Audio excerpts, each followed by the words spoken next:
Hello all, అందరికీ నమస్కారం. ఈరోజు ఎంతో రుచిగా ఉండే కోయగూర రెసిపీని మీకు చూపిస్తాను.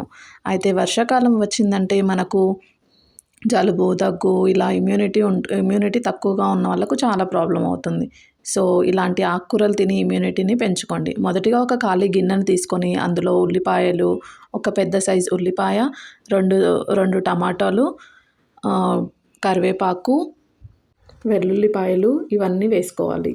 ఇవన్నీ వేసుకొని తర్వాత చక్కగా మనము ఫ్రెష్గా తీసుకున్న ఆకుకూరను నీట్గా కడుక్కొని 1-2 సార్లు కడుక్కోవాలి. ఆకుకూర ఎప్పుడైనా అప్పుడే చాలా హెల్తీగా ఉంటుంది. అది దాంట్లో ఉన్న చెత్త మొత్తం కిందకి వెళ్ళిపోతుంది. ఆకుకూరను తీసుకొని గిన్నెలో వేసుకోండి. దీనికి ఆయిల్ ఫస్ట్ ఏమి వేయనవసరం లేదు.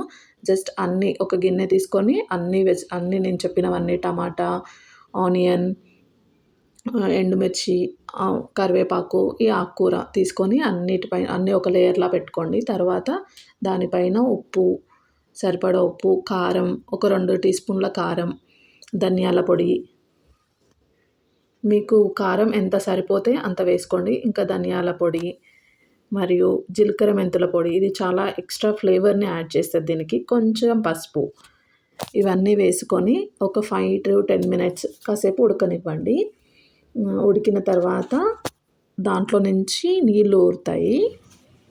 నీళ్ళు ఊరాక ఎలా ఉంటుందనేది మనం ఇప్పుడు చూద్దాము. ఇప్పుడు నేను ఒక 5 మినిట్స్ తర్వాత మూత తీసాను. మూత తీస్తే నాకు అంతగా ఏమి వాటర్ అవన్నీ ఊరలేదు. సో కొంచెం సేపు మళ్ళీ ట్రై చేసి చూద్దామని జస్ట్ కలుపుతున్నాను. ఒకసారి మిక్స్ చేస్తే ఆనియన్స్, టమాటాలు ఇవన్నీ మగ్గాయా లేదా కూడా మనం చెక్ చేసుకోవచ్చు కదా. సో అన్నీ మూత తీసి ఒకసారి చక్కగా కలుపుకోండి. కలుపుకున్నాక దాంట్లో వాటర్ ఫామ్ అయిందా, అవన్నీ అయ్యాయా అని కొంచెం మెత్తగా మెదిపినట్టు చేసి చూసుకోండి. చూసుకున్న తర్వాత ఇప్పుడు మనకు దాంట్లో నుంచి వాటర్ ఏమీ ఊరలేదు కాబట్టి కొంచెం సేపు మళ్ళీ మూత పెట్టి మళ్ళీ ఒక 5 మినిట్స్ చూడండి. ఇప్పుడు కొంచెంగా వాటర్ వస్తున్నాయి. సో మళ్ళీ దీంట్లో కొద్దిగా వాటర్ యాడ్ చేసుకోండి. వాటర్ ఊరని వాళ్ళకి వాటర్ కొంచెం యాడ్ చేసుకుంటే దాంట్లో నుంచి మంచిగా అంటే గ్రేవీ లాగా వస్తుంది అన్నట్టు. సో కొంచెం వాటర్ యాడ్ చేసుకొని కొంచెం సేపు మళ్ళీ మూత పెట్టేసుకోండి. మూత పెట్టుకుంటే అది చక్కగా ఉడుకుతుంది.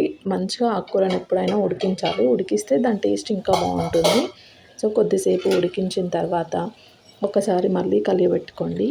అన్నీ వేసి కలియబెట్టుకోండి. నెక్స్ట్ ఇప్పుడు నిమ్మకాయ సైజ్ ఎంత చింతపండును తీసుకొని గట్టిగా మెదిపి అందులో నుంచి రసాన్ని పిండి ఆ రసం మొత్తము మనం ఆకుకూరలో వేసుకోవాలి. ఈ చింతపండు రసం అనేది చాలా ఫ్లేవర్ యాడ్ చేస్తుంది. మీరు తిన్నా కొద్దీ ఇంకా తినాలి అనిపిస్తుంది, అంత బాగుంటుంది. ఇప్పుడు ఈ చింతపండు రసాన్ని వేసుకున్నాం కదా, ఇది కాసేపు ఉడకనివ్వాలి. ఎంత ఉడికితే ఆ ఫ్లేవర్ మీకు అంత బాగా వస్తుంది. సో ఒక 5 మినిట్స్ వరకు మీరు అలా ఉడికించి పెట్టేసేయండి. చింతపండు రసం మొత్తం పోసేసి దాని మీద క్యాప్ పెట్టేసి ఒక 5 మినిట్స్ నెమ్మదిగా చిన్నగా ఫ్లేమ్లో పెట్టేసి ఉడకనివ్వండి. ఇలా ఉడకనిచ్చి మనం మంచిగా చేసామనంటే ఇది 2-3 డేస్ అయినా కూడా ఖరాబ్ అవ్వదు కూర.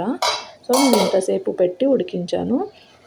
ఇప్పుడు ఎలా ఉందో ఒక్కసారి చూద్దాము. మంచిగా దగ్గరికి అయిపోతుంది. సో ఒకసారి మంచిగా కలిపి అటు ఇటు మంచిగా తిప్పి అందులో అన్ని టమాటాలు అవన్నీ మగ్గాయా లేదా ఒకసారి చెక్ చేసుకోండి.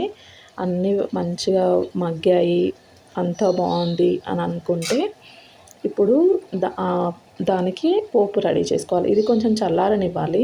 చల్లారనిచ్చిన తర్వాత మెత్తగా మెదపాలి. మెదిపితేనే మీకు ఆకులు అనేది తెలియదు అన్నట్టు. మీకు ఆకులు ఇష్టం అనుకుంటే మెదపకున్నా పర్వాలేదు. ఇప్పుడు ఒక స్టవ్ మీద ప్యాన్ పెట్టుకొని ప్యాన్లో 2 టేబుల్ స్పూన్ ఆయిల్ వేసుకోండి. ఒక 3-4 డేస్ ఎక్స్ట్రా ఉండాలి అనుకునే వాళ్ళు మాత్రం కొంచెం ఎక్కువగా పెట్టుకోండి. తర్వాత జీలకర్ర, ఆవాలు, దాంట్లో పప్పులు మీకు కావాల్సినవి ఏవి ఉంటాయి అవి పప్పులు ఉంటాయి కదా, అవి మీరు ఏవైనా పప్పులు కావాలంటే అవి వేసుకోండి. ఇంకా మళ్ళీ ఎండుమిర్చి, కరివేపాకు ఇవన్నీ వేసుకోవచ్చు. ఇవన్నీ వేసుకుంటే మంచి ఫ్లేవర్ యాడ్ చేస్తుంది. చూడండి ఎండుమిరపకాయలు ఇట్లా చుంచేసి వేస్తున్నాను. నెక్స్ట్ కొంచెం కరివేపాకు వేసుకోండి.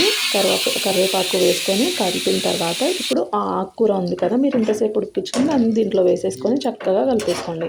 నీట్గా మొత్తం అంతా కలిపేసుకొని కాసేపు ఒక 5 మినిట్స్ అదంతా ఊరి మంచిగా ఆయిల్ అంతా పైకి లాగా వస్తుంది. అంటే మరీ ఎక్కువ ఆయిల్ వేయలేదు నేను.